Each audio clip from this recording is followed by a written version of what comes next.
Now, what's going to happen if Joseph Parker has to fight Oleksandr Usyk? Of course, the WBO was saying that Usyk has to fight Joseph Parker. I want to see that. I think Joseph Parker could cause a lot of frustration to Oleksandr Usyk, especially with a quality trainer like Andy Lee. He was a quality trainer, and he was a quality fighter, and he's a quality trainer. And I think they could come out with a game plan that would really frustrate Usyk. Now, I don't know if he could necessarily beat him, but he could certainly at least get a draw or make Usyk look worse than anybody has to this point in the pros. Andy Lee and Joseph Parker are showing that they have great chemistry together. They're showing that not only do they, like I said, great chemistry and they work well together, but it's showing that Joseph Parker knows how to implement the game plans that Andy Lee is giving him for each fight. And I think they adapt well too, because I always say it doesn't matter what your game plan is necessarily. If you go in the ring and you see it's not working, and you just I'm gonna stick to it because that's the game plan. You have to adapt. It's like a war. Things may not be going the way you want it, but you don't be like, well, I'm gonna keep doing what I wrote on paper, even though it's not working. You have to change things up sometimes in the middle of the battle. And I think Joseph Parker does that well. I think he and Andy Lee do that well.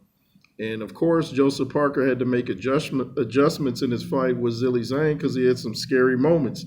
He got knocked down twice, so he had to find a way to adapt, not get hit with those big bombs anymore, and he won the fight.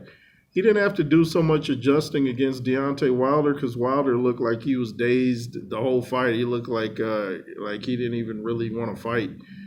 And but that's another story. But I think Joseph Parker has a chance to beat Usyk. Not saying he will, but out of everybody, Joseph Parker might give Usyk the fight of his life in the professionals because he's big, he's an underrated puncher, he's very fast, and he's got a lot of weight in his legs, which gives him a strong foundation, a strong base. So, when he's swinging and he's bringing those punches up from his lower half, man, that's how you get hurt, man. Look at David Tua, look at Mike Tyson.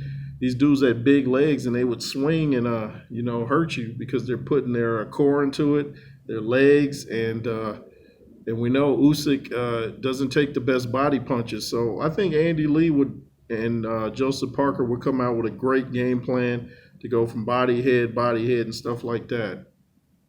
Who do you think wins that? Do you think Usyk will somehow sidestep Parker to fight Daniel Dubois? Do you think that fight will happen? Anyway, it's the J. Roos Theory. Make sure to comment, share, subscribe if you wish to donate to the J. Roos Theory. The Cash App is $JRoos33, and that's Roos, R-O-O-S, not Ross. If you want to follow me on IG, it's the J. Roos Theory over there, LSR forever. And be fearless. And if you haven't checked out George Foreman fighting 5 guys in one night, check that out. Like someone said, they missed an opportunity. If George had fought 4 men, they could have said, Foreman fights 4 men. Dad joke, huh? Or you could say, Foreman fights 5 men. I don't know. Anyway, I'm out. Yay.